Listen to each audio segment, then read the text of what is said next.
Good afternoon, everybody. For those who don't know me, my name is Gene, and welcome to Basement Brewing. Today, I will give you a brief overview of some of the equipment that I use and the area that I'm working in. Okay, the first piece of equipment I'm going to show you is my mash tun. Looks like an ordinary cooler, but when I open it up, on the inside, there's a little magic in there. Okay, in the mash tun here on the top, this circular copper piece is a spray bar that is used when I recirculate to filter out the loose particles. Comes out of the bottom, pumps back up into the top, comes out nice and gentle. You'll see more of that in another video. Now down here in the bottom, this piece right here is kind of a corrugated metal, not really corrugated, but it's like a mesh metal, flexes a little bit. That kind of replaces a false bottom so that none of the particles, bigger ones, can get through there, so you have a cleaner beer in the end. Okay, the next pieces of equipment that I have are two 20-gallon stainless steel kettles on top of two burners that I converted from propane to natural gas, because I got tired of refilling propane tanks every 2 weeks or 3 weeks. So I pay my plumber come in, run me some gas lines, shut off valves, conversion kits. So I run on natural gas, so if I want to, I don't have to worry about running for propane. Another piece of equipment that I use, I actually made this. I got a piece of aluminum and I measured out gallons by filling my kettle up 1 gallon at a time, all the way up to 15 gallons, which I've never gone that high. So all I do is just throw it in the kettle like this, start pouring water in there. When I get to the desired level, we're good to go. One of the most crucial components that I feel to this setup, because I'm indoors and with natural gas burners, is my exhaust hood. It's a little hokey, but it works. I have a CO detector down here that's never detected any CO. So it seems to work very well. Up in the exhaust hood, you can see there's two fans up there. Those are appliance fans.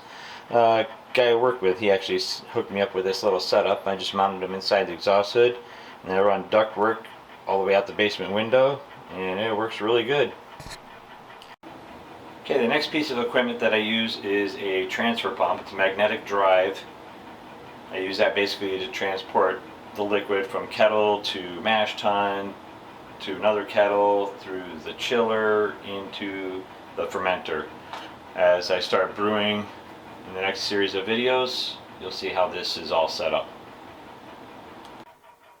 Another piece of equipment I use is a cross flow plate chiller.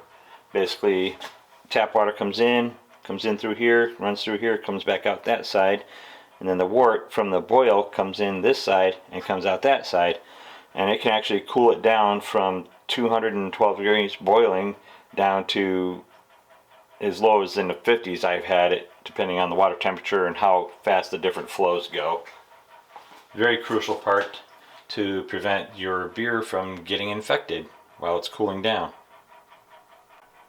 This is kind of how I have it plumbed up. I have a Y splitter there because I use one dedicated for the chiller, and then I use the other line for filling the kettles, rinsing stuff off, whatever I need, cleaning, stuff like that. So I have to keep hooking up and disconnecting different hoses. Another piece of equipment I decided to buy was a grain mill. Saves me time. I don't have to bother the guy at the beer supply shop to mill up my grains. I can do it myself. That enables me to buy 55-pound bags of 2-row, which I do. Some of my other grains need milled up too. This fits right on a bucket just like that, 5-gallon bucket. Throw the grains in there. I use this little screw gun here. Stick it on there and boom. Grinds them up. Works really good. Two more pieces of equipment that I use, actually one, but two different, are scales. This one is for hops. They weigh out like grams or ounces. This one here is for weighing out grains in pounds. So if you don't need to get down to critical ounces, I use this scale for weighing all my grains for the brew. Here's my readout that I have mounted on my wall for the scale, so it stays up there permanently. I can read it, so if I want to put some weight onto it, there, that weighs 2.1 pounds. So it's pretty good. Accurate, works for me. Here is what it looks like an ugly chest freezer, but I got a really good deal on it. It works perfectly, and it was only 35 bucks. Inside the freezer, it doesn't look that great, but it doesn't need to be. I can ferment 2 batches of beer, or in this case, I have 2 5-gallon kegs with Doppelbock that I brewed for a competition that was canceled due to COVID. So, bonus for me, I got 10 gallons of Doppelbock I didn't plan on keeping. Hanging up over here is the temperature controller for my, call it my fermentation chamber. I basically plug the freezer into that, set the temperature for whatever I want. It varies, you know, within a degree, but there's a probe that goes in there. I usually hang it on the fermenter or the keg, whatever's in there. So it basically turns the freezer on when it gets too warm in there, and it works really good. I've been really happy with it. $35, same price as the freezer. Then over here I have a collection of 7-gallon fermenters. Some people prefer buckets. I like to see the magic happen. I like to see what's going on inside there, and this enables me to do it. It's a little harder to carry than a bucket, but it works for me. And this fermenter here is my pale ale that I created. It's a little on the grapefruity side, not overly hoppy, and it's quite thirst quenching. This is about ready for bottling. I'll probably do that tomorrow. But this is why I like the clear ones, because you can see inside. You can see all this sediment on the bottom, and there's still some bubbles coming up, but I need some active yeast for carbonation for bottling. Another one of the most important things to use when brewing is a brew sheet. You write down your date, batch size, boil time, and you write all your ingredients down, the grains, your hops, write down your alpha acids, when you put them in, how much you put in. You have your recipe name, beer type, batch number, your yeast, anything else you added in, and you can write it down. Like, if you really want to get into all your expected gravities and stuff like that, I usually just measure down here.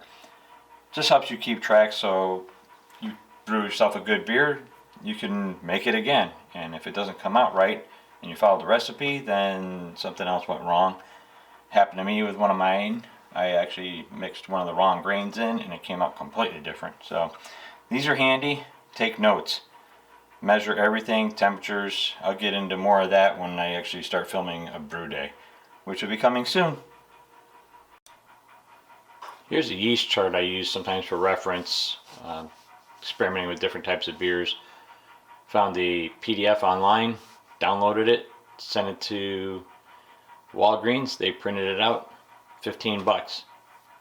It's a 2 foot by 3 foot, I believe. Comes in handy. Okay, so that was a rundown of the majority of the equipment that I use for brew day.